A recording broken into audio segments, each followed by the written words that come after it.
তো ভোটের মুখে এবার কিন্তু সাধারণ মানুষের অ্যাকাউন্টে ঢুকতে শুরু করলো প্রচুর টাকা, কিন্তু কেন?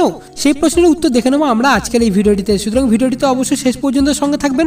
ভবিষ্যতে এই ধরনের ভিডিওর আপডেট সবার আগে পাওয়ার জন্য অবশ্যই চ্যানেলটিকে এক্ষুনি সাবস্ক্রাইব করে নিন। সাবস্ক্রাইব করার জন্য নিচে লাল রঙের সাবস্ক্রাইব বাটনটি প্রেস করুন এবং সাবস্ক্রাইব হলে পাশে নোটিফিকেশন বেলটিকে বাজিয়ে দিন, যাতে আমি নতুন কোনো ভিডিও আপলোড করলে তার নোটিফিকেশন সবার আগে পৌঁছে যায় আপনার কাছে। তো চলুন শুরু করা যাক।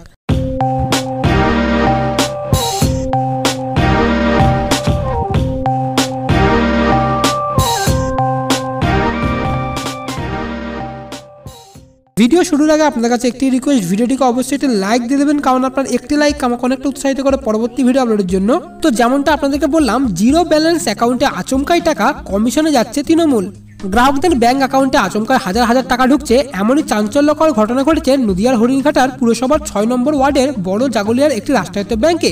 যে সব গ্রাহকদের অ্যাকাউন্টে টাকা ঢুকেছে তারাও হতবাক। অনেকে ব্যাংকে যোগাযোগ করে জানতে পেরেছেন যে ঋণের জন্য ওই টাকা তাদেরকে দেওয়া হচ্ছে, যদিও কোনো গ্রাহক ওই ঋণের জন্য আবেদনই করেননি। তাহলে কেন গ্রাহকদের নামে ঋণের অনুমোদন করা হলো? বিষয়টি জানাজানি হতে তৃণমূল হরিণঘাটা ব্লকের সভাপতি তথা জেলা পরিষদের পূর্ত কর্মাধ্যক্ষ চঞ্চল দেবনাথ ইতিমধ্যে গ্রাহকদের তালিকা নিয়ে জেলা শাসকের কাছে লিখিত অভিযোগ দায়ের করেছেন। এমনকি বিষয়টি কমিশনের কাছে তুলে ধরা হবে বলে তৃণমূল সূত্রে খবর পাওয়া গেছে।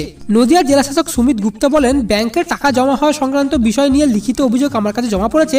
কি করে এই ঘটনা ঘটলো তা জানতে প্রশাসনিক স্তরে তদন্ত শুরু করা হয়েছে। তবে আপনাদেরকে জানিয়ে রাখি, তৃণমূল কিন্তু সন্দেহের তীর ছুঁড়েছে বিজেপির দিকে এবং তৃণমূলের তরফ থেকে অভিযোগ করা হয়েছে যে বিজেপি কিন্তু ভোট কেনার জন্য এই টাকা দিয়েছে, কিন্তু টাকা দেওয়ার আসল কারণ এখনো পর্যন্ত জানা যায়নি। এই বিষয়ে নতুন কিছু আপডেট আসলেই আমি আপনাদেরকে অবশ্যই জানিয়ে দেবো। সেই সকল আপডেট পাওয়ার জন্য অবশ্যই চ্যানেলটিকে সাবস্ক্রাইব করে নেবেন। এই ভিডিওটিকে এক্ষুনি সকলের সাথে শেয়ার করে দিন। দেখা হচ্ছে পরবর্তী ভিডিওতে। এখনকার মতো এতটুকুই। Have a nice day.